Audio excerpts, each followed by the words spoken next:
Assalamualaikum warahmatullahi taala wabarakatuh. Salam bahagia, salam pertemuan, salam pencerahan untuk teman-teman yang berkesempatan bersama dengan saya. Apa khabar saudara Zamari LC, saudara Syarul Azam? Selamat malam.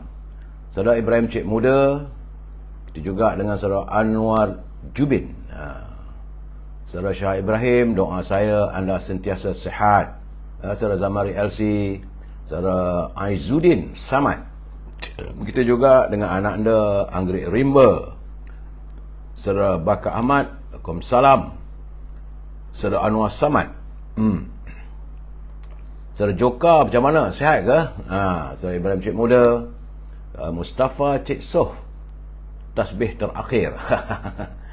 Saudara Satria Setiawan daripada Mengelembu, Puan Rosinin Kuringot, apa khabar? Doa saya anda sihat. Saudara Syukur Jamil. Begitu juga dengan Puan Maria. Saudara Badrul Zaman Abdul Rahman, jaga kesihatan katanya. Semua kena jaga kesihatan kita ya, saudara. Saudara Kamarul Azhari, saudara Anwar Hassan, Muhammad Asri dari Kuantan. Begitu juga dengan Rubidin bersama pasangannya. Sentiasa kita mendoakan agar beliau bahagia.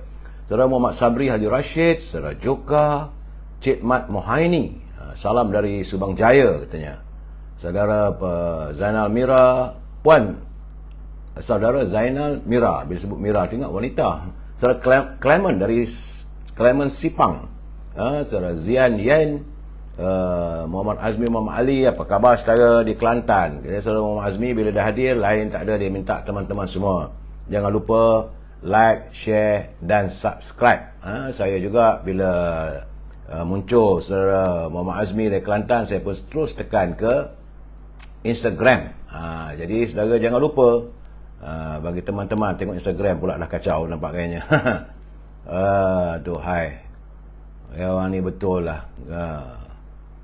Okey, live okey di Instagram saudara. Jadi kalau saudara ada gangguan di Facebook, segera ke Instagram. Saudara Jaka Linglung dari Pulau Pinang, saudara Ahmad Ramli, saudara Mai Kamarul Zaman, Waalaikumsalam. Saudara Muhammad Tahir Kasim, saudara Muhammad Hashim, Muhammad Din, Samad Lord katanya, Samad Lon, M.R. Merjuna, Jameson Ho, Hamidah Ramu, Cik Pa Makno. Saya sebenarnya semalam pada waktu saya naik Grab, pemandunya warga keturunan Tionghoa. Dia dari Johor. Kata bila bersembang dengan saya, dia kata ini yang selalu live tu. Kata iyalah, dia kata. Saya tahu dia tak nak ambil pun duit bayar harga Grab. Saya sedih lah sebab dia datang dari Johor cari rezeki di Kuala Lumpur. Bagat bertekak-tekak lah, saya kata ambil lah, tak banyak mana pun. Dia kata tak mau. Saya rasa dia kata dia seronok. Kerana inilah dia kata pertama kali dia memang berhasrat untuk bertemu dengan orang yang selalu dia tonton dalam Facebook, dalam Instagram. Dia tunjuklah, dia record saya punya pencerahan. Begitulah kadang-kadang kawan.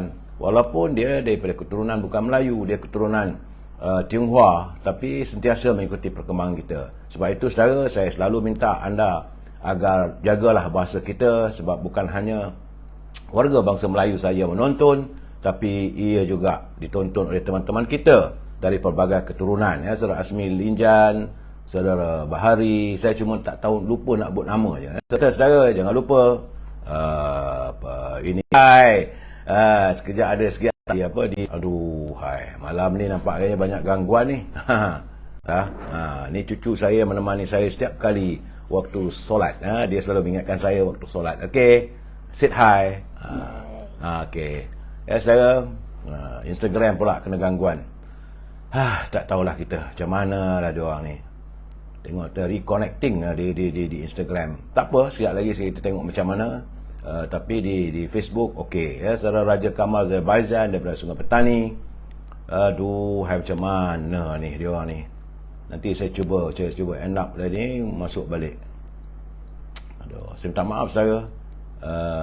Dalam keadaan sekarang ni gangguan tu banyak sangat saudara. Alahai. Aduh. Ya, Coca-Cola Moh. Sebut nama aku tu. Memang saya sebut kalau nampak muncul. Baik, saudara. Kepada teman-teman yang tak berkesempatan, saya mohon maaf. Jangan lupa saudara like, share dan subscribe. Juga di Instagram. Sekejap ada, sekejap tak ada. Mereka ganggu sana, ganggu sini. Tak apalah saudara. Saya harus meneruskan pencerahan. Saya bukan buat apa pun. Saudara Wan Ismail di Instagram. Saudara, hari ini adalah hari Rabu, 20 Julai. Hari yang ke-851. Sebagaimana yang saya katakan semalam, kita hari-hari lah menghitung hari. Saudara, anak bayi. Menghitung hari, kita kiralah berapa banyak lah harinya di mana virus corona ini menyerang bumi kita ini.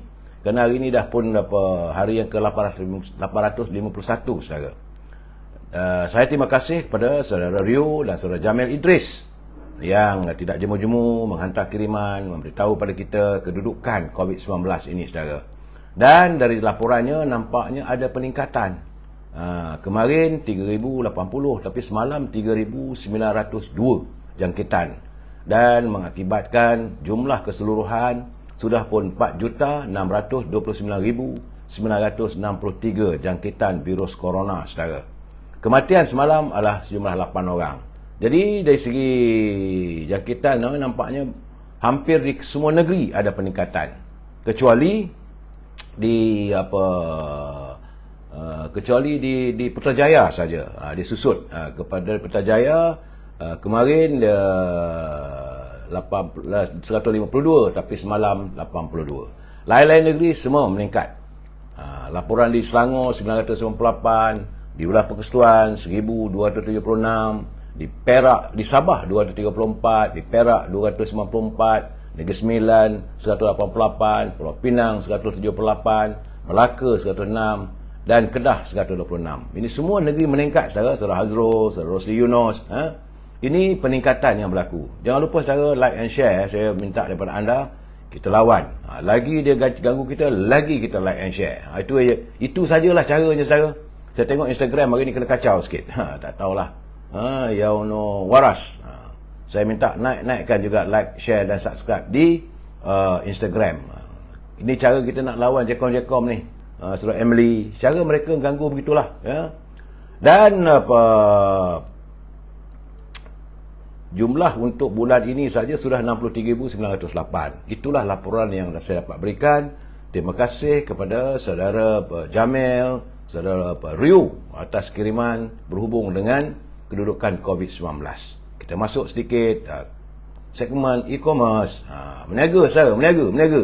Jadi kalau saudara ada produk, bolehlah berhubung dengan Al-Azhar di talian 011-330-41241. Saudara Dris Madin, saudara Puan Noridah Kamarudin dari Ipoh. Naik balik corona. Ya, corona naik balik nampak gayanya. Saudara Abu Nem, Mustafa, Baidah. Saudara, bila saudara berhubung Al-Azhar, jangan lupa dia cuma berniaga ini Setangi, Al-Bakur, itu haruman. Dibakar barulah wangi rumah kita. Ingat saudara, wangian itu adalah kegemaran para malaikat dan kebencian para syaitan. Azhar juga ada meniaga minyak wangi daripada Timur Tengah, saudara. Termasuk juga gula O bagi mereka yang mahu mengurangkan kalori ataupun gula dalam badan. Sikit aja titik dah cukuplah untuk manisannya. Saudara, samping itu jangan lupa Siti Farehah di talian 0177114300. Saudara Coca-Cola Moh, aku dah share lah banyak-banyak saudara Coca-Cola Moh. Bukan sah pun, tekan aja gede. Dengan Siti Farehah, jangan lupa dendeng manis Siti Farehah 0177114300. Harga lama masih kekal walaupun barangan terus meningkat sekarang ni, saudara. Begitu juga dengan Syauqi, ini untuk teman-teman di Lembah Kelang. Mereka yang tinggal di Lembah Kelang boleh dapat bekalan buah-buahan yang murah daripada harga pasaran. Kiwi, ceri, anggur dan sebagainya. Hubungi Syauqi di talian 012-357-5703. Pengantaran terus ke rumah. Dan akhir sekali tentulah Popiah Sira Lady Maria. Tengok saudara dah kena kacau di Facebook. Aduh, dia bukan di Facebook ni, dia kacau di Instagram. Malah kita tekan lagi. Dia buat, kita tekan lagi. Teman-teman di Instagram, jangan putus asa. Saya nampak ganggu je, saya masuk lagi. Kita cara saya nampak tadi bila saudara naikkan juga like, share dan sebagainya, berterusanlah mereka mengganggu. Tak apa, ganggulah. Sementara anda boleh melakukannya, lakukanlah. Saudara, jangan lupa Popiah Sira Lady Maria, Pedas Rangup dan 94351203. Saudara. Baik. Kita masuk segmen naluri kehidupan. Siapa yang mengganggu saya, naluri kehidupan, anda tidak cinta dan kasihkan kepada naluri kehidupan kita. Lagi belum masuk gear 3, 4, gear 5 lagi. Buat apa nak ganggu awal ni? Segmen saya ni bermula dengan kemudian tentang apa ini, e-commerce. Sekarang ni masuk naluri kehidupan. Bukan mengata orang, saudara. Ini unjuran untuk kehidupan kita. Tapi kalau anda ganggu, ganggulah. Anda ingat, mengganggu orang yang bercerita tentang bab-bab agama ni, saudara. Saudara, sebenarnya boleh dikatakan setiap orang ego, saudara. Jadi sebenarnya berapa peratus sifat-sifat itu ada pada diri seseorang. Ia bergantung bagaimana mereka menguruskannya. Tidak bertempat. Ada orang yang memiliki sifat-sifat ini secara keterlaluan kerana tidak bijak menguruskannya. Saudara, dia ganggu di Facebook, masuk ke Instagram. Ada orang yang sombong, takbur dan ego hanya pada tempat-tempat tertentu saja. Jadi bagaimanapun memiliki sifat-sifat takbur dan ego ini, saudara, ia sangat ditegah dalam agama kita. Manusia yang bertakwa dan beriman tidak ada memiliki sifat tercela itu, melainkan kalau mereka melakukannya rasa sombong atas kecintaan kita pada Allah. Saudara, itu kerana sifat sombong ini tercela, saudara. Dan kerana itu mereka yang bertakwa dan mempunyai sifat-sifat mazmumah ini, kerana ia akan menjauhkan diri kita dengan syurga. Kecuali Rasulullah berkata kepada Abu Zar, sabda junjungan, wahai Abu Zar, barang siapa yang mati manakala dalam dirinya ada sebesar debu pun sifat-sifat takbur, maka dia tidak akan mencium bau syurga kecuali dia sempat bertaubat sebelum maut menjemputnya. Jadi anda kacau, saya kacau lah. Saya cerita pencerahan ini bukan apa, hanyalah semata-mata untuk memberi pencerahan. Mereka aduhai, nak buat macam mana? Buatlah apa sementara. Ganggulah, tak apa, biarkan mereka. Jadi sebabnya, saudara, Rasulullah SAW bernama Salman Al-Farisi. Ketika ditanya oleh teman-temannya, apakah perbuatan buruk yang akan menyebabkan semua kebaikan menjadi sia-sia, beliau menjawab, takbur. Jadi oleh itu, saudara, berdoalah agar kita tidak tergolong dalam kalangan orang-orang yang takbur dan sombong ini, saudara. Ya. Jangan lupa, saudara, ini sifat kita. Jadi baik, saudara, kita masuk segmen Mutiara Kata. Teruk malam ni kena ganggu, saya tahu. Saudara, sebab itu, saudara, cubalah tengok dekat Instagram. Tiba-tiba selama ni Instagram tak diganggu, malam ni ganggu pula Instagram. Cara kita, saudara, kita tunjuk. Saya live balik, masuk ramai-ramai, subscribe, share. Biar dia tengok tu dengan biar mata merah dia tengok benda itu. Nampak macam mana, saudara? Itu keadaan mereka. Okey, kita masuk segmen Mutiara Kata. Ya. Sebenarnya, saudara, ini kiriman saudara Cikgu Hibil. Katanya, dunia adalah tempat kita seringkali merasa kecewa serta dikecewakan. Sebenarnya semua itu supaya kita sentiasa rindukan kampung akhirat yang abadi serta mengupayakan hidup kita menuju ke syurganya. Itu dia, saudara-saudara. Jadi dunia ini adalah tempat yang seringkali kita dikecewakan. Berhati-hati, saudara. Jangan ikutkan hati. Walaupun kita dikecewakan, kita ada Tuhan, saudara. Teruk ni nampak kan Instagram ni diganggu oleh mereka.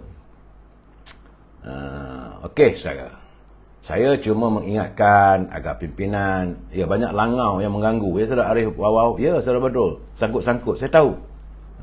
Jadi tak apa dia sangkut, kita jalan cair akan terus pencerahan saya. Jangan risau. Biar pukul 12 tengah malam pun, tak apalah. Nak buat macam mana kalau tugas mereka begitu. Kalaulah mereka mendapat rezeki dengan mengganggu live orang, maka itu anda fikirlah sendiri. Saya bukan ada mengata orang, bukan saya mengumpat orang. Saya menceritakan yang benar. Yang mereka nak marah sangat pada saya, apa hal? Bukan saya maki hamun orang. Tidak, terpulanglah. Sangkut-sangkut. Betul, saudara setiawan. Saudara Mak Sapri Abdullah, saudara Marifin. Instagram pun dia mereka ganggu. Tapi saudara jangan lupa, lari ke Instagram juga. share dan subscribe di Instagram. Mereka ganggu pun dah dua channel. Saya tak tahu pula nak buat dekat YouTube. Tapi tak apa saudara, biarkan. Teruk mereka ganggu kita. Baik saudara, kita sentiasa berpesan pada pimpinan negara, janganlah berbelanja tanpa had, kerana kita bimbang bahawa kalau berbelanja tanpa had, negara akan menuju kemuflisan. Itu peringatan. Bukan saya nak katakan negara kita muflis, tidak. Saya mengingatkan pimpinan, ya. Saudara Abdul Wahid, saudara Tajul Luk. Tajuk bicara kita malam ini, saudara, segalanya berkemungkinan. Apa yang saya maksudkan dengan segalanya berkemungkinan? Kita santun dulu pantun Pak Nazir. Saya ucapkan terima kasih pada Pak Nazir, saudara-saudara Karasyah, sebab Pak Nazir ni setiap hari hantar kiriman. Saya minta maaf lah, saya tak tahu nak buat ni, nak live begitu apa semua tu. Jadi anda minta untuk supaya saya apa untuk saya join gitu. Saya tak reti saya. Orang nak ganggu-ganggu lah, tak apalah. Baik, kita santun dulu pantun Pak Nazir. Kata Pak Nazir, burung jampuk si burung bayan, sama hebat tiada tara. Kerusinya empuk, gajinya lumayan, mulut disumbat hilang suara. Saudara, burung jampuk tu burung hantu, saudara. Jadi kata Pak Nazir, kalau kerusinya empuk, dapat gaji lumayan, jadi seolah mulutnya disumbat, hilanglah suara. Itu cara Pak Nazir menegur kita. Kemudian katanya lagi, Pak Jenal menjual belut, sama puyu patut harga. Orang kenal mana pembelot, terdesak merayu meyakin warga. Itu keadaan, saudara. Orang kenal siapa itu yang pembelot. Jadi buatlah anda, kalau anda juga duduk dalam Jacob, ganggu, saya ganggulah. Saya bukan bergaduh macam mana pun. Semalam je saya ada bertekak sikit dengan satu pelayannya, Saudara Zakaria, Saudara Wak Rafi, Roslan Arifin, Sajput, Nur Azilah Yahya. Saudara, jangan lupa like, share dengan subscribe. Itu menunjukkan bahawa anda tidak bersetuju dengan cara mereka mengganggu siaran orang. Like, share dan subscribe, biar dia tengok, biar mata dia merah. Sama ada di Facebook ataupun Instagram. Tekan saja like, share, like, share, like, share. Saudara, lagi mereka buat kita, lagi kita lawan. Itu bukan kita, ini tanda protes. Kita geram lah, saudara. Saya perlu memberi peringatan, saudara. Apa yang saya lakukan, live saya ini, kalau mereka menyunting semula live saya ini dan dimasukkan live channel dan sebagainya, di YouTube ataupun mana-mana channel pun, saya tak bertanggungjawab. Semua itulah tanggungjawab mereka. Nak pakailah 100%. Kalau setakat sunting 10 minit itu bukan tak memberi penjelasan yang benar. Akhirnya lari daripada maksud. Jadi kalau anda nak berkongsi, tak ada masalah. Tapi kalau nak ambil 10 minit sunting, saya tak tanggungjawab, saudara. Begitu juga kalau ada anda mengirimkan komen dan sebagainya, gunalah bahasa yang baru. Saudara Nur Azilah Yahya baru dapat semula. Begitulah memang, saudara.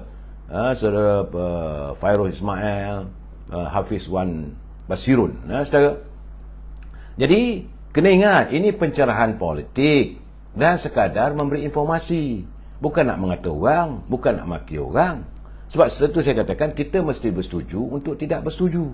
Kalau anda tak bersetuju, tak ada masalah. Kenapa diganggu orang punya pencerahan? Kenapa gatal sangat tu? Mungkin kerana nak tunjuk anda hebat. Memanglah saya tahu anda hebat. Saya satu orang yang tak tahu apa-apa.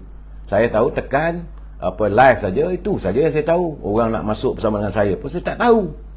Saya ni usia warga emas. Tapi anda ganggu, saya ganggulah. Apa saya boleh buat? Saudara. Dan ingat, saudara, pencerahan kita ini, kita mesti bersetuju untuk tidak bersetuju. We must agree to disagree. Selesai masalah, tak ada lebih daripada itu, saudara. Saya haraplah agar semua faham. Bila saya buat live ni, dah bertahun dah saya buat. Tak ada pula saya bahasa untuk mengata, maki hamun orang. Kena ingat, saudara, kita adalah warga cinta damai. Saya berseru pada teman-teman, kalau nak berbicara, bahasalah, gunalah bahasa yang baik. Tapi anda ganggu saya, nak ganggu macam apa saya boleh buat, saudara? Hari ini, saudara, cuaca memang panas. Nampak redup, tapi panas. Begitu juga, walaupun ada hujan sana sini, tetapi masih lagi panas yang menyengat. Begitu juga saya dapat laporan, saudara, di England, di negara barat sana, panasnya yang cukup menggusarkan mereka, mengakibatkan banyak hutan-hutan di London, di England yang terbakar.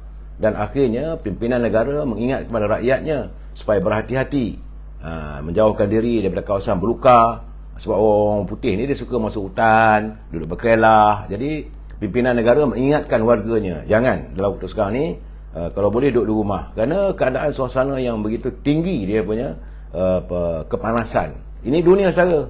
Kesannya tentulah mengakibatkan produksi hasil tanaman juga terganggu saudara. Bagaimanapun, saya terima kasih pada pihak kerajaan, Kementerian Kewangan kerana mengekalkan, menurut pengumumannya, harga dikekalkan secara harga minyak petrol.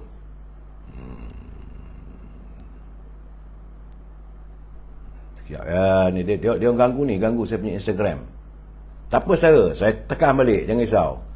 Harga minyak RON 95 masih lagi kekal pada RM2.05 seliter, dan harga diesel juga RM2.15. Alhamdulillah, pertahankanlah harga ini, jangan naik.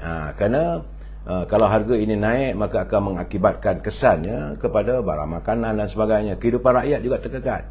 Cuma yang turunnya adalah minyak RON 97, turun 10 sen. Saya juga melihat saudara dari segi tentang pasaran saham. Ini menunjukkan indikasi kepada ekonomi negara kita.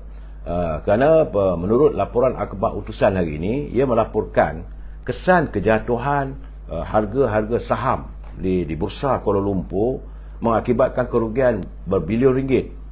Jadi menurut laporan utusan, Bursa Saham Malaysia pada akhir Jun cuma berjumlah 1.648 triliun dagangannya. Berbeza berbanding dengan bulan lalu, iaitu 1.774 triliun. Artinya 1 bilion lah saudara, lebih daripada 1 bilion kerugian. Ini keadaannya. Dan sekarang ini pasaran saham nampak mengalami tekanan di tengah-tengah kebimbangan yang berlarutan mengenai potensi kemelesetan ekonomi Amerika dan pengetatan dasar monetary global yang dikenakan kadar faedah untuk melawan inflasi. Sebentar tadi juga dalam kiriman YouTube, dalam kiriman Facebook yang bawa media, Menteri Kewangan juga menyatakan, beliau tidak menafikan bahawa besar kemungkinan ringgit kita juga akan menghadapi tekanan apabila negara Amerika meningkatkan kadar faedahnya. Kerana mereka nak jaga supaya inflasi Amerika yang begitu terkesan. Jadi mereka berusaha untuk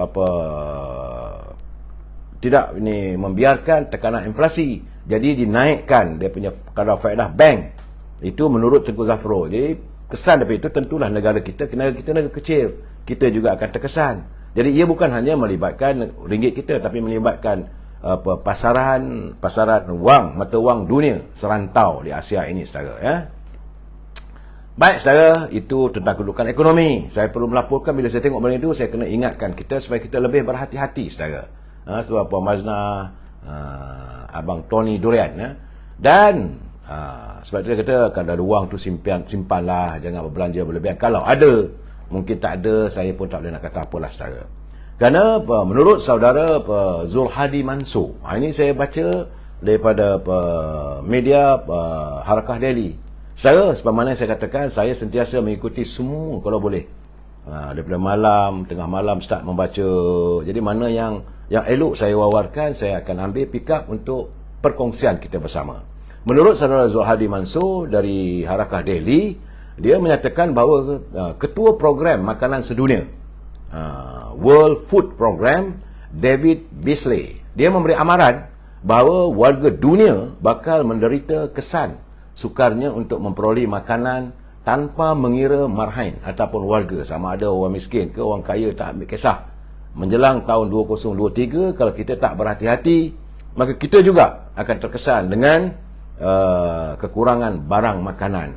Jadi menurut laporan Badan Penyiaran Jepun NHK, Beasley menyatakan sejumlah 26 buah negara telah pun mengharamkan ekspor makanan, dan andainya rantaian bekalan makanan ini terganggu ataupun terputus, pasti ia bakal mewujudkan situasi panik dan warga dunia makin sukar untuk mendapat bekalan makanan. Berhati-hati saudara.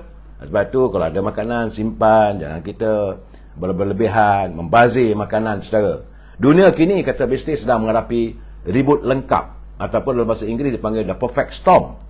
Kesan daripada perang Rusia dan Ukraine, di samping kejutan iklim serta 2 tahun kemusnahan ekonomi akibat serangan virus corona. Jadi Ukraine yang selama ini disifatkan sebagai bakul roti dunia ataupun world loaf basket, ya. Dunia menganggap Ukraine ialah sebagai bakul roti sedunia, telah pun memberhentikan bekalan makanan di samping terus mengakibatkan berlakunya lonjakan kos bahan pertanian, bahan api, yang memungkinkan berlakunya ribut kemelesetan ekonomi lengkap. The perfect storm in ekonomi. Saudara, berhati-hati saudara. Jadi sebab itu katanya kehadiran tahun 2023, sekitar lagi 4-5 bulan je lagi. Saudara, kita dah masuk bulan 8, masuk 2023, dan kemarau panjang akan berlaku dan merosotnya bekalan baja memungkinkan penyediaan penghasilan makanan bakal terjejas dengan sejumlah 345 juta warga dari 82 buah negara terjerat dalam kancah kekeliruan, saudara. Kacau lagi tu, saudara. Jadi bila saya minta maaf, saudara, kadang-kadang saya terpaksa tengok balik dekat Instagram ni. Aduh, hai. Tak tahulah dia orang ni ganggu. Dia kacau-kacau lah, kita tekan balik. Ya, saudara, jangan lupa, saudara, subscribe balik dekat Instagram. Ya, dan mereka ganggu. Sekarang ni dia ganggu Instagram pula dah. Sebab Instagram ni tak pernah terganggu. Jadi kehadiran tahun 2023, 345 juta warga daripada 80 buah negara bakal terjerat dalam kancah kebuluran.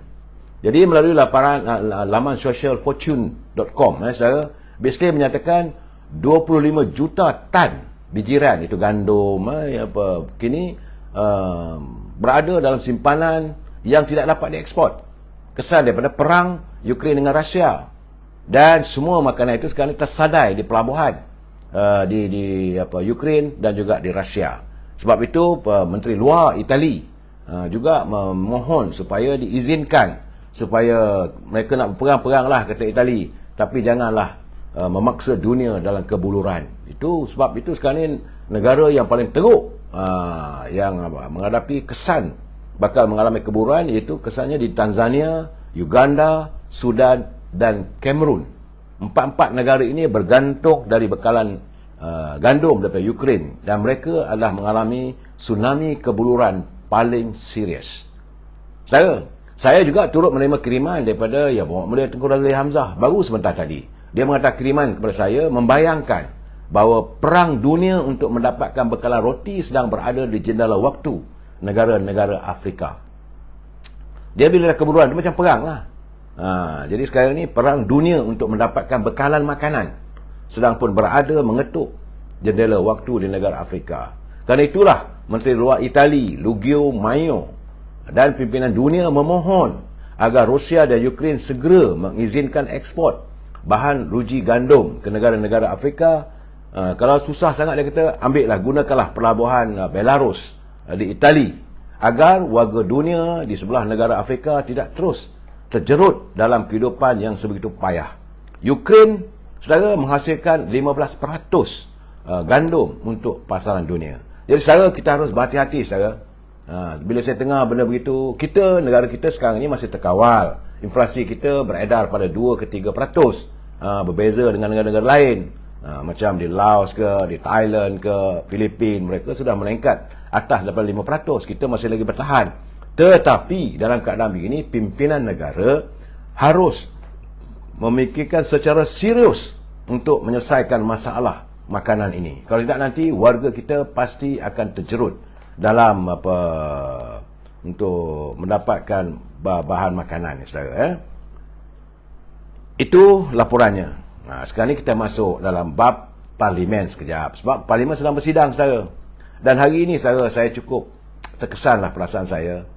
Malu, saudara, bila saya tekan saja channel CNA. Itu laporan ini, channel ini, stesen TV ini berpusat di Singapura. Bila ia melaporkan gambaran kekecohan yang tercetus semasa sidang parlimen, sama ada hari pertama dan hari ini. Malu kita, saudara. Malu. Bagaimana jendela dunia melihat persidangan parlimen kita ni. Ya Tuhan, kecoh. Jadi malahan menurut laporan sebut, dia kata speaker Dewan Rakyat Tan Sri Azhar Harun juga dikatakan hilang sabarnya untuk berbicara secara kasar dengan ahli-ahli parlimen yang lainnya. Saudara, dalam keadaan begini memalukan lah. Ini jangan lupa saudara, hari ini dunia tanpa sepadan. Apa saja persidangan di parlimen memang semua orang nak tengok. Sebab terutama lagi pelabur-pelabur luar, dia nak tengok dah stable ke, dah selesai ke masalah politik di negara kita ini. Tapi nampak gayanya bila laporan itu tersiar di CNA, gambaran begitu buruk. Sekarang ni segala-gala di hujung jari saya tak tahulah. Malahan siang tadi pun tercetus lagi permalahan antara ahli parlimen daripada Pasir Salak, Datuk Seri Tajudin, dengan ahli parlimen daripada Jelutong, Ryan. Kecoh lah. Terutama lagi berhubung dengan waktu pembentangan Akta Gangguan Seksual. Dunia nak tengok apa jadi di parlimen kita. Jadi bila tengok gambaran begitu, mendengar kata-kata yang tak sepatutnya, unparliamentarians. Jadi keadaan begitulah saudara. Tak tahulah sampai bila lah parlimen kita ni nak tenang agar wakil rakyatnya membicarakan soal rakyat.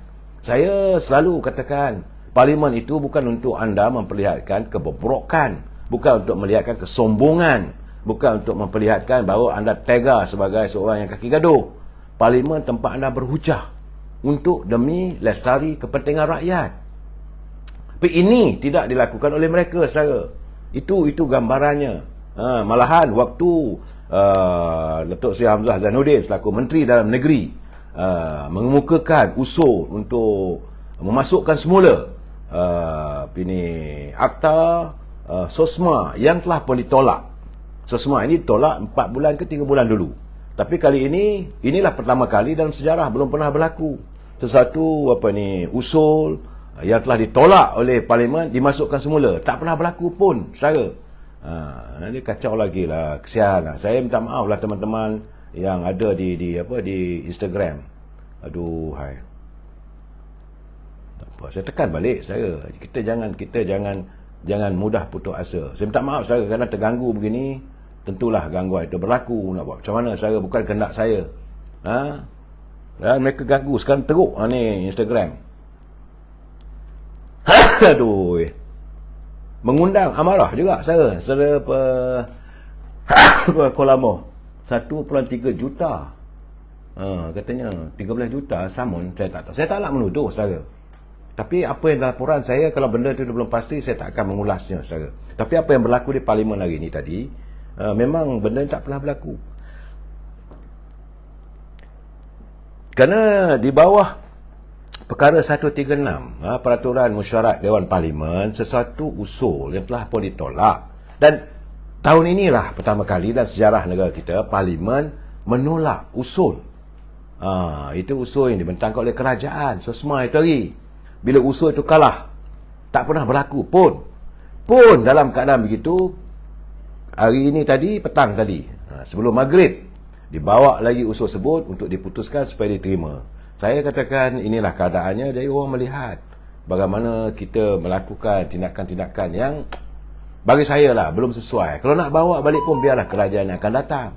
Tapi masih lagi Menteri Dalam Negeri Datuk Hamzah membawa semula untuk membentangkan usul pindaan SOSMA ini.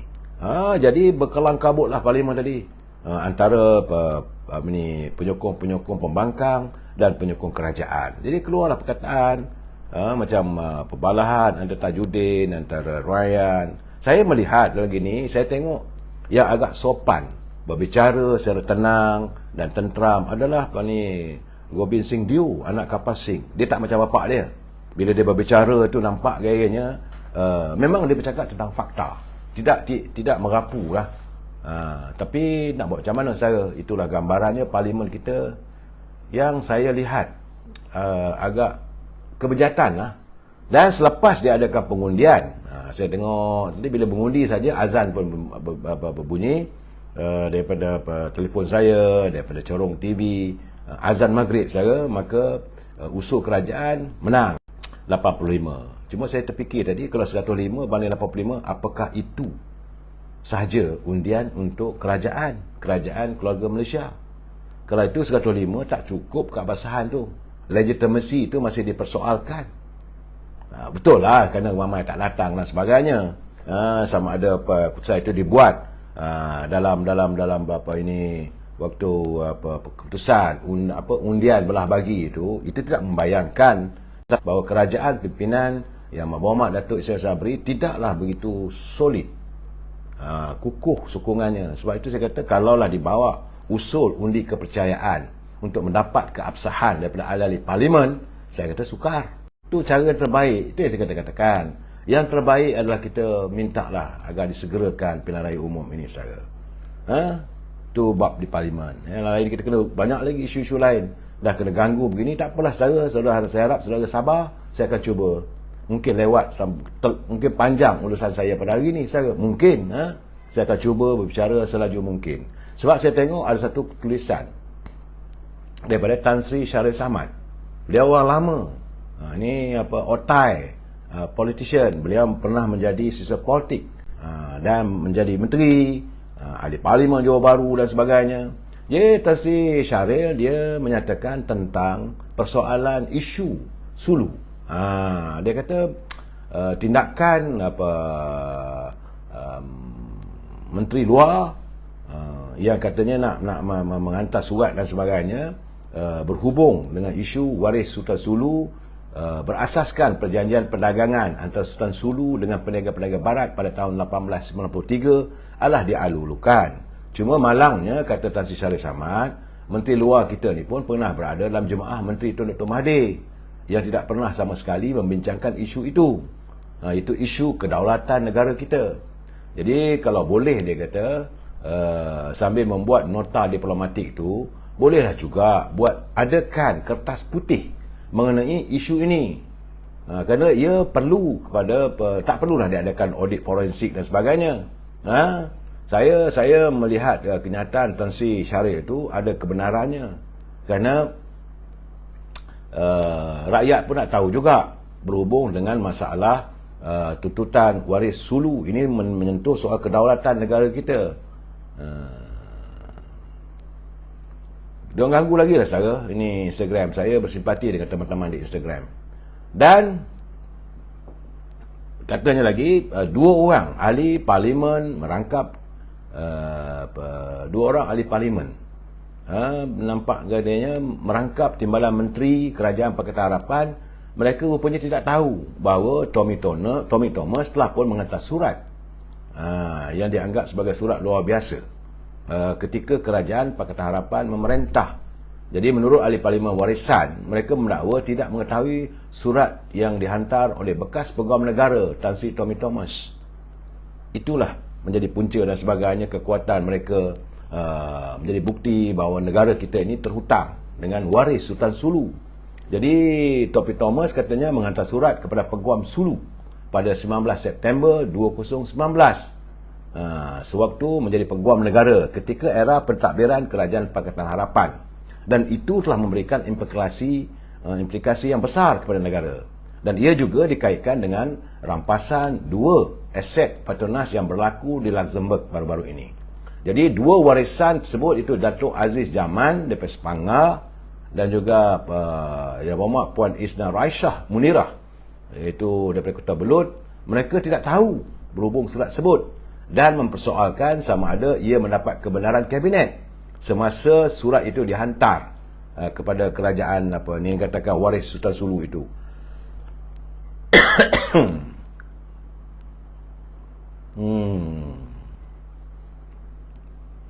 Dia ganggu lagi saya. Jadi menurut mereka mempersoalkan tindakan Tommy Thomas menghantar surat begitu kerana mereka tak tahu. Itu gambarannya, saudara. Saya terganggu lah, saudara, sikit saya punya pengenalan. Walau terganggu pun saya akan beri pencerahan juga. Jadi sebab itu katanya mereka juga ingin bertanya sama ada surat yang dapat mandat daripada kabinet. Adakah dia melalui kabinet, adakah ia melalui, dan para kabinet waktu itu mengetahui oleh ahli parlimen. Sebenarnya, saudara, inilah gambarannya. Kadang-kadang kedudukan politik kita ni segala-galanya berkemungkinan lah sekarang.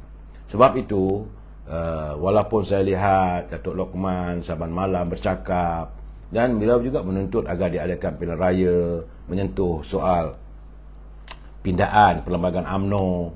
Tapi masih lagi belum ada perkabaran beritanya, saudara.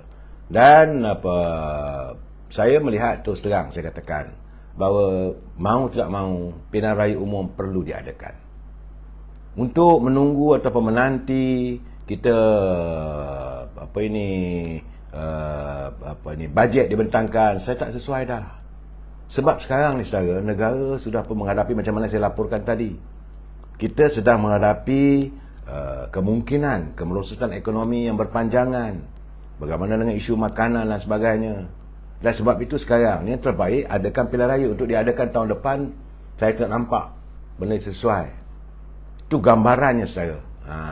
Jadi saudara Portland, kenapa Najib tak nak bayar duit kepada Tan Sulu? Saya tak tahu. Isu ini saya tak tahu. Semalam pun ada orang bertanya dengan saya. Kenapa? Sebab saya tak ada kesempatan bertanya pada Sri Najib. Memang pun kadang-kadang kita tanya juga. Tetapi kalau tengok dari segi kronologi of event, waktu itu bahawa tentera penganas Sulu menyerang Sabah. Ingat, jangan lupa semalam saya katakan 10 wira kita terkorban. Mungkin juga caranya kalau kita dah bayar begitu pun mereka masih lagi nak menuntut dan sebagainya. Mungkin. Ini bukan penjelasannya, mungkin. Sebab itu sekarang ni kita merasakan biarlah pimpinan yang lepas dan akan datang menjawab.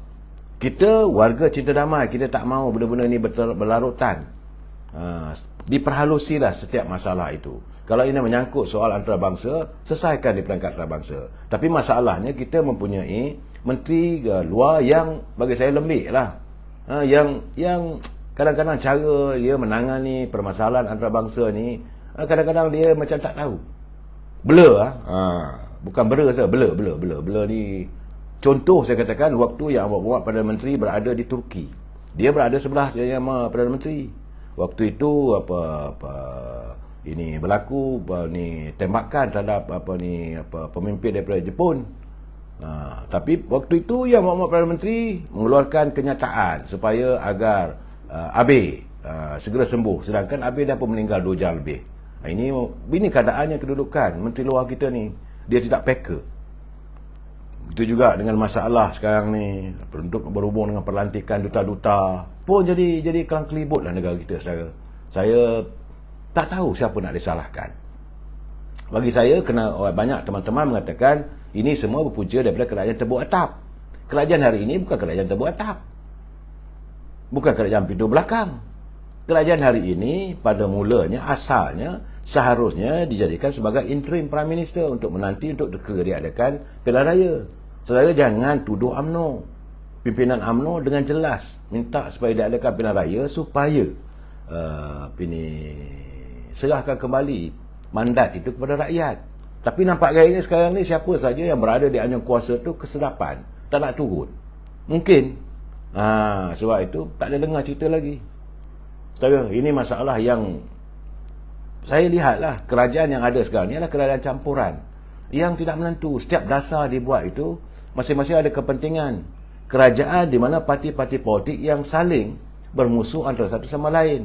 Antara UMNO dengan PBM, UMNO dengan PAS, PAS dengan PBM. Begitu keadaannya. Jadi dasar-dasar negara ini sukar untuk diwujudkan dengan baik. Sebab itu jalan yang terbaik bagi kita adalah untuk diadakan pilihan raya umum. Itu saja. Lain tak boleh saja.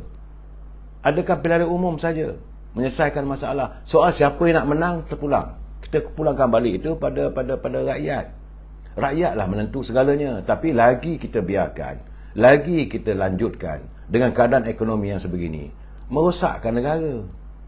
Apakah kita mau melihat kehancuran negara? Apakah kita melihat penderitaan rakyat berterusan? Saya pun tidak faham kenapa pimpinan masih melengah-lengahkan. Masing-masing nak menjaga kepentingan. Bagi saya terus terang saya katakan, serahkan pada rakyat, biar mereka menentukan, supaya akan wujud sebuah kerajaan yang benar-benar pilihan rakyat.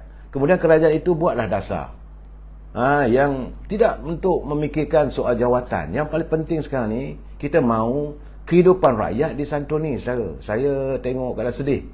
Sebenarnya hari ini, sepanjang hari ini saya tengok perjalanan parlimen, hampir-hampir saya menitiskan air mata saya. Apa nak jadi pada sebuah negara saya? Negara yang begitu makmur, negara yang harmonis. Kita ada pelbagai kaum di negara kita ini. Boleh terjebak dalam suasana politik yang sebegini, yang memungkinkan segala-galanya. Masing-masing saling tuduh menuduh. Masing-masing, yang saya tengok, mereka yang bernama pemimpin bercakap bukan soal rakyat. Mereka bercakap soal jawatan. Jadi ini masalahnya, saudara.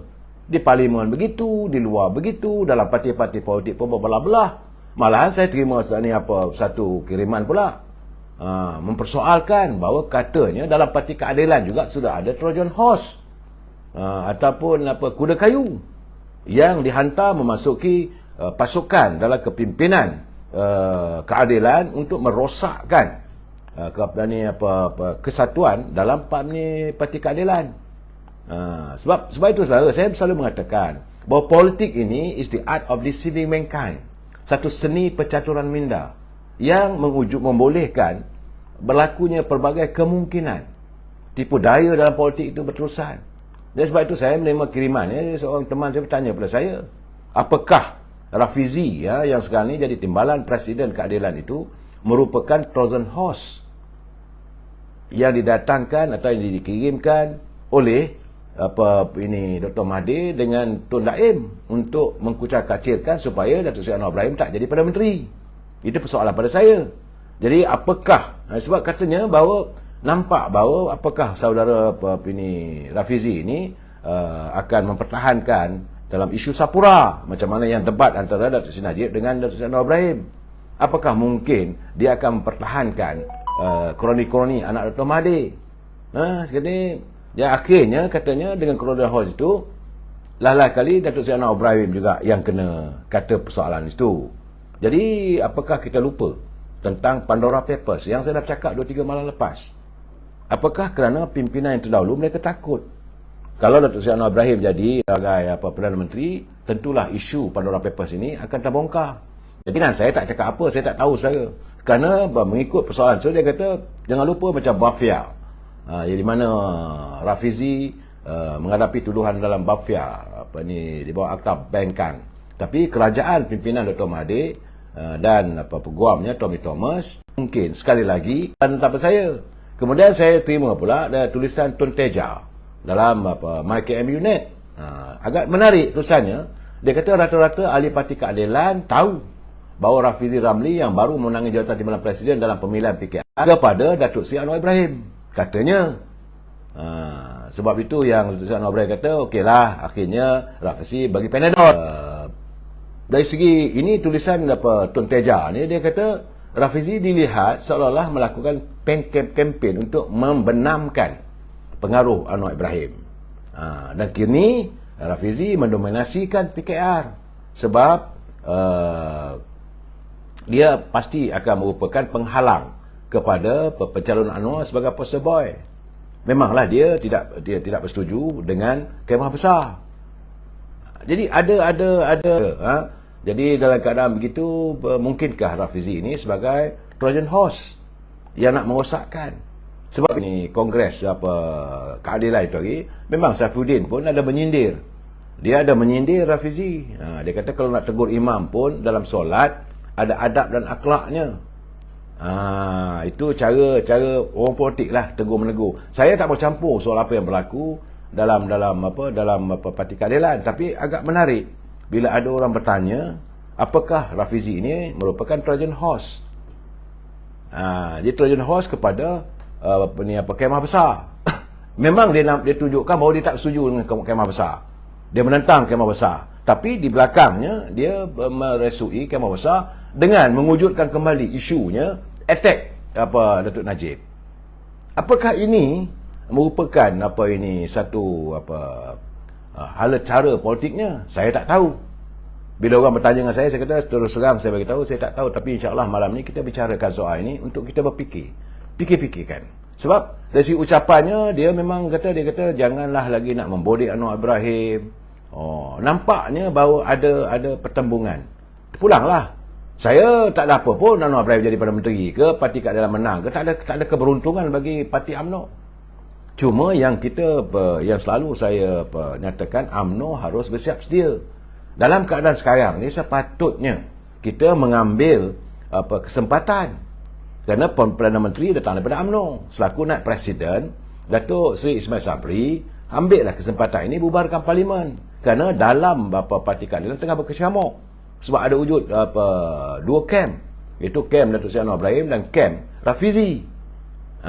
Ini politik macam-macam. Dia ambil konon-kononnya bawa masuk balik Nurul Izzah, anak pada Datuk Seri Anwar Ibrahim, dan dia nampak baik, tidak menampakkan dia berperanan untuk membenamkan karier politik Datuk Seri Anwar Ibrahim. Itu pun terpulang. Orang bagi-bagi macam-macam lah dalam politik sekarang ni. Dan dalam saat begini pun saya menerima kiriman daripada saudara Arif Faizal. Saudara Arif Faizal Makno, dia menjangkakan bahawa dia kata PAS, parti PAS pula ni sedang dalam rangka kemungkinan akan meninggalkan Perikatan Nasional kalau dia melihat Tan Sri Muhyiddin meneruskan usaha untuk berbaik dengan kemah besar, iaitu dengan Pakatan Harapan. Jadi keadaan tak menentu sekarang ni, segalanya berkemungkinan. Politik kita ni memang bercelaru sekarang ni, saudara. Dan sepatutnya adakan pilihan raya supaya pemimpin dapat, mana yang dipilih oleh rakyat nanti dapat memikirkan untuk 5 tahun mendatang macam mana nak menyelesaikan masalah negara kita ni yang terjebak dalam krisis ekonomi, krisis kekurangan makanan. Bukan kehendak kita, bukan kehendak pimpinan, kehendak dunia. Kesan daripada apa yang akan berlaku, kita pun jugalah di jendela waktu untuk menghadapi masalah. Rakyat barang-barang semakin mahal. Keadaan begini. Jadi dalam keadaan begini, adakan pilihan raya, segerakan. Tapi kalau tak nak buat pilihan raya tu, sebab tu saya katakan saya masih lagi kekal dengan saya punya kenyataan. Besar kemungkinan susah nak tubuh kerajaan. Memang Datuk Lokman Adam dia kata bila dilewatkan gini, maka terpaksa juga kita mewujudkan kerajaan campuran antara UMNO, PAS dan parti PBM. Saya kata tak akan berlaku. PAS sudah pasti akan mengalami hakisan, sokongan. Apa yang berlaku di Kelantan, apa yang berlaku di Terengganu, di Kedah pun, PAS sudah mengalami hakisan. Pimpinan-pimpinan PAS, rakyat sudah dapat melihat cara mereka yang tidak disenangi. Sebelum berkuasa kata begitu, kata begini. Bila naik kuasa, lihatlah macam mana apa yang berlaku. Dah elok dah boleh dijauhi. Sepatutnya dah peganglah Amirah tu, budak yang menghina, cara perlakuannya menghina Islam, menanggalkan pakaiannya. Bila selepas ditahan oleh pihak polis, bila pihak polis benarkan dengan ikat jamin, jauhi semalam, tangkap dia. Tapi dah lepas juga balik. Jadi tak ditarbiahkan dan sebagainya. Ini di bawah pimpinan PAS. Dan rakyat sudah dapat melihat keadaannya. Dalam situasi begitu, sebab itu saudara Selipar Hanyut, dia kata ni kelakar ni, dia kata memang kelakar sekarang ni. Saya melihat suasana politik hari ni penuh dengan kecelaruan dan kelakar. Di parlimen memang kelakar lah saya. Takkanlah ahli-ahli yang berhormat boleh bersifat macam itu, macam budak-budak, macam orang tak sekolah. Saya tengok itu sedih. Memang saya sedih lah, sebab saya tahu macam mana persidangan parlimen itu akan dilihat oleh dunia. Macam mana pelabuhan nak datang. Jadi sebab itu sekarang ni kita minta yang Mak Perdana Menteri segeralah fikir pentingkanlah negara. Sebab macam mana kata saudara Arif Fazila, PAS sudah mula menyedari bahawa pihak mereka telah ditipu oleh PBM. Kebelakangan ini kelihatan hubungan antara PAS dan PBM agak tidak mesra bersama-sama dengan Perikatan Nasional. Katanya segalanya bermula apabila PBM secara sulit telah cuba mengadakan rundingan untuk membuat kerjasama dengan PKR dalam isu berhubung kemah besar, tanpa wujudnya perbincangan terlebih dahulu dengan PAS. Malahan sebelum itu juga telah tersebar dokumen tentang PAS League yang bermatlamat agar dapat menjatuhkan UMNO melalui rancangan mengatur keputusan mahkamah. Sebagaimana kaedah PAS sebelum ini yang mahu tidak mahu mengkhianati ummah. Sebab itu akhirnya hari ini orang melihat seolah PAS itu telah mengkhianati perpaduan ummah apabila hancurnya Muafakat Nasional. Jadi PAS sebelum ini katanya, kata saudara ni tadi, juga pernah bercerita untuk menjadi sebuah parti dominan. Maka sebab itulah juga menjadi alasan PAS untuk meninggalkan Muafakat Nasional dan memilih Perikatan Nasional, tapi tidak kesampaian. Itu yang terjadi sekarang. Dalam saat-saat begini, sewajarnya lah, saya mengatakan sewajarnya lah, Yang amat Perdana Menteri, adakan pilihan raya segera sebelum keadaan bertambah buruk. Saya menggambarkan keadaan tak menentu. Akhirnya nanti rakyat dalam keadaan indah limbo. Dan nanti bila sampai hari pilihan raya, rakyat tak nak keluar mengundi. Dan dunia akan melihat macam mana rakyat Malaysia ini mengundi sebuah kerajaan di bawah 50% undian. Tentulah ini menjadi satu persoalan bahawa kestabilan politik di negara kita ni masih lagi belum solid, masih lagi belum selesai, masih lagi terjebak dalam krisis. Sebab rakyat juga sudah kurang yakin dengan pimpinan negara. Sekarang ini yang terbaik, biarlah rakyat buat keputusan. Saya cakap terus terang, saudara, dalam walaupun orang mengatakan bahawa kita buat benda begini kerana UMNO ini takut untuk mengadakan pemilihan partinya, saya tak kata begitu, saudara. UMNO seboleh mungkin tidak mahu mengelakkan adanya pemilihan parti sebelum pilihan raya, kerana bila berlaku pilihan raya akan berlaku ledakan perbalahan. Saya nak bagi tahu saudara, pimpinan dalam Puteri UMNO 75% pemimpinnya menjelang bulan Disember ini mereka sudah UMNO. Dalam keadaan begitu tentulah mereka akan terkam jawatan ketua wanita. 70% ketua pergerakan pemuda. Daripada 191 bahagian, 70% ketua-ketua pemudanya sudah pun habis waktu, habis tempoh sebagai pemuda. Dia nak pergi ke mana? Tentulah dia akan terkam jawatan ketua bahagian ataupun timbalan ketua bahagian maupun naib ketua bahagian. Jika itu berlaku, tentu berantakan lagi. Dan pimpinan bahagian masih lagi ada yang nak mengekalkan kuasanya. Kalau aku jadi ketua bahagian, akulah akan dipilih sebagai calon ahli parlimen ataupun calon untuk bertanding dalam pilihan raya akan datang. Jadi dalam berantakan begitu, macam mana UMNO nak menghadapi pilihan raya umum?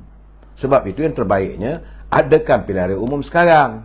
Siapa saja yang diputuskan oleh pimpinan, itulah calon-calonnya. Tadi juga saya menerima kiriman daripada teman kita, daripada Johor. Dia kata kalau ginilah keadaannya, kenapa tidak agar Yang Berhormat Presiden UMNO bersikap tegas bahawa mereka yang dilihat tidak sealiran dengan pimpinan parti, maka jangan diizinkan bertanding menganggap apa-apa jawatan dalam parti. Bawa mereka ke lembaga disiplin, pecat je lah, dia kata. Biarlah UMNO ini kurang ahli, tetapi ahlinya yang setia. Macam saya katakan, kita kalau kita nak menang, biar kita menang bergaya. Kalau kita kalah, kita tetap setia. Kita tak mahu bila kalah nanti melompat dan sebagainya. Cukuplah pengalaman kita kalah dalam pilihan raya dulu. Tapi kalau ini juga yang diharapkan untuk terjadi oleh pimpinan yang ada, terpulang. Saya menggambarkan, saya merasakan sebab hati tak sedap ada 3 hari ni bila tengok perkembangan politik negara kita ni. Memang kacau bilau. Jadi dalam keadaan begini, apa nak jadi pada parti yang saya warisi daripada orang tua saya? Kita mahu melihat bahawa agenda perjuangan bangsa ini diteruskan. Saya melihat kebergantungan kita pada UMNO itu orang Melayu bagi kita. Ini parti terbesar warga bangsa Melayu. Tentulah UMNO yang tak berhenti-henti meletakkan kepentingan untuk jawatan mereka. Tak berhenti-henti saling jatuh. Memanglah saya punya live saya dilihat seolah mempertahankan presiden yang ada sekarang. Sebab saya memegang amanah daripada Yang Berhormat Mulia Tengku Razali Hamzah. Dia kata, jawatan selepas ada pemilihan parti, seseorang dah dilantik sebagai presiden, kita jangan kacau, jangan ganggu kerusi itu. Bila sampai waktunya, bertandinglah. Dan kita mengamalkan sistem demokrasi. Majoriti kata itulah. Tapi nampak gayanya masih ada lagi pimpinan yang kalah, yang dikutip, yang diambil oleh Presiden UMNO untuk berada dalam sab kepimpinan sebagai setiausaha lah, sebagai jawatankuasa tambahan lah, apa semua. Tapi mereka dilihat tidak berterima kasih, malahan bersifat jadi gunting dan lipatan. Itu gambaran yang kita lihat. Ia juga mengecewakan warga akar umbi. Warga UMNO di peringkat akar umbi mengharapkan agar kepimpinannya benar-benar ikhlas, telus hatinya untuk melihat parti ini kembali berkuasa. Kena ingat, kita bukan parti yang berkuasa. Kita parti yang tumbang. Bila kita kalah itu, ramai ahli-ahli kita yang melompat. Tak apalah mereka dah lompat meninggalkan UMNO, teruskanlah. Tak payah nak fikir untuk balik kembali. Dan bagi mereka yang berada dalam gua, menyorok diri, tak mau tunjuk diri itu sokong siapa-siapa, mungkin kerana mereka takut, akan ambil tindakan dan sebagainya, atau masih lagi menjadi gunting dalam lipatan, jadi Trojan horse dan sebagainya, untuk mengkucak-kacirkan kepimpinan dalam UMNO. Orang begini perlu kita singkirkan. Sebab itu saya terima tulisan daripada teman-teman, kalau begini keadaannya, susah-susah sangat, kembalikan balik plan yang dirancang dulu. Kalau tak boleh adakan pilihan raya, UMNO tak ada choice. Kalau Perdana Menteri berdegil juga, tak ada pilihan raya, cerita tentang perpindahan perlembagaan masih terlaksana, balik kepada pelancangan awal. Selepas waktu kita nak UMNO menjatuhkan Tan Sri Muhyiddin sebagai Perdana Menteri waktu itu. Masa itu, jangan lupa saya mengulangi balik cerita bagaimana 7 pemimpin UMNO berjumpa Tengku Razak Hamzah supaya beliau mengambil alih kepimpinan negara sebagai caretaker government, sebagai Perdana Menteri interim, untuk ditenangkan keadaan, dipulihkan ekonomi. Selepas itu dalam tempoh 6 bulan adakan pilihan raya. So, bagi saya, why not kalau itu keadaannya?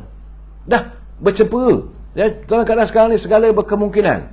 Dengarnya orang ni nak tarik sokongan, orang tu nak tarik sokongan. Kemudian Parti Keadilan pula, Ketua Pembangkang, dia kata dalam keadaan hari ini nak meneruskan supaya ditandatangani lanjutan memorandum persefahaman.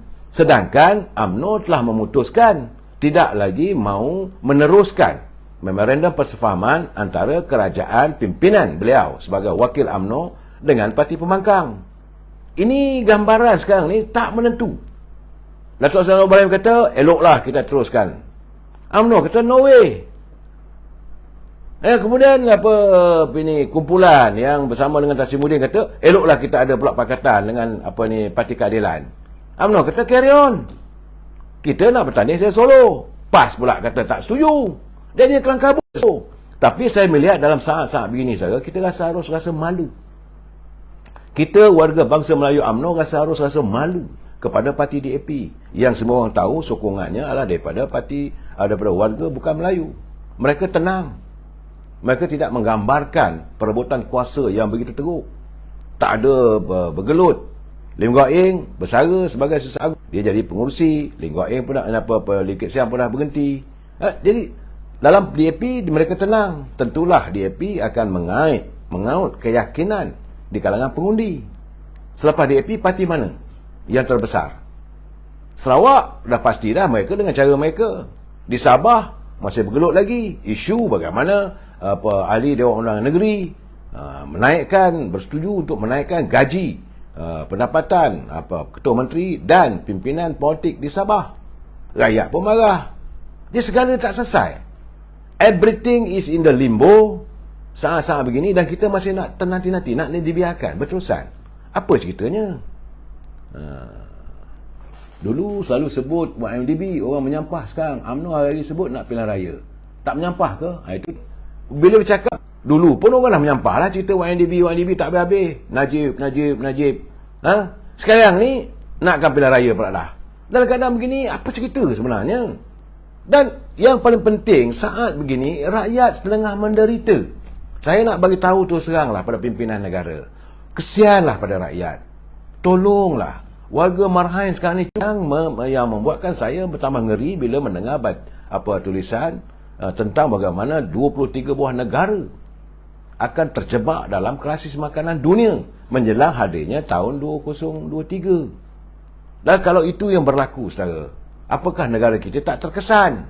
Jadi persiapannya bagaimana? Apa upaya harus kita lakukan? Sedangkan pimpinan kita lihat masih lagi mencerna. Aku nak jadi itu, aku nak jadi ini, aku nak jadi Perdana Menteri, aku nak jadi Menteri dan sebagainya. Tidak ada keikhlasan. Sepatutnya untuk kita berjuang untuk rakyat. Bukan untuk menjaga tembolok diri kita. Bukan untuk mendapat keberhasilan yang tinggi. Di saat rakyat susah, mereka masih lagi mendapat pendapatan yang cukup lumayan. Saat ini apa yang diperolehi oleh pimpinan politik yang berada di anjung kuasa sekarang ini, mereka cukup lumayan, saudara. Rakyat baru dapat 1,500. Itu pun gaji minima yang disyarat oleh kerajaan. Tapi menteri macam mana? Bila kita cakap, minta kalau boleh tunjuklah keprihatinan, kurangkanlah allowance dan gaji. Tak ada seorang pun menyaut. Malah kita dilihat seolah anti kepada menteri, anti kepada timbalan menteri. Saya kata dia keadaan apa benda ni? Apa sebenarnya yang mereka mahu? Apakah mereka mahu terus memerah? Mereka mengumpul kekayaan dan membiarkan rakyat dan bergeladuk. Parlimen begitu, dalam parti politik begini, rakyat terus sadai. Kita mengharapkanlah agar hadirnya. Sebab itu saya katakan, kembalilah kepada planetary. Iaitu, biarlah yang Muhammad Teguh Razali, kalau istana setuju, biarlah Teguh Razali Perdana Menteri untuk tempoh 6 bulan. The interim Prime Minister. Dan kita mohon agar dengan kebijaksanaan beliau menangani ekonomi negara kita ni dalam menghadapi suasana ekonomi dunia, so kita dapat menangani, rakyat dapat tentram sedikit. Lepas itu buatlah pilihan raya. Pilihlah. Dia pun bukan nak menongkat ni, saya tak berpeluang berjumpa dengan beliau, tapi saya bila melihat kiriman yang dihantar kepada saya, yang Muhammad Teguh Razali juga bimbang dan gusar apa nak jadi pada negara kita apabila ekonomi krisis makanan dunia sedang pun mengetuk jendela kita. Banyak sangat kacaunya. Kita sambung lagi malam besok. Wabillahi taufiq wal hidayah. Assalamualaikum warahmatullahi taala wabarakatuh. Selamat malam.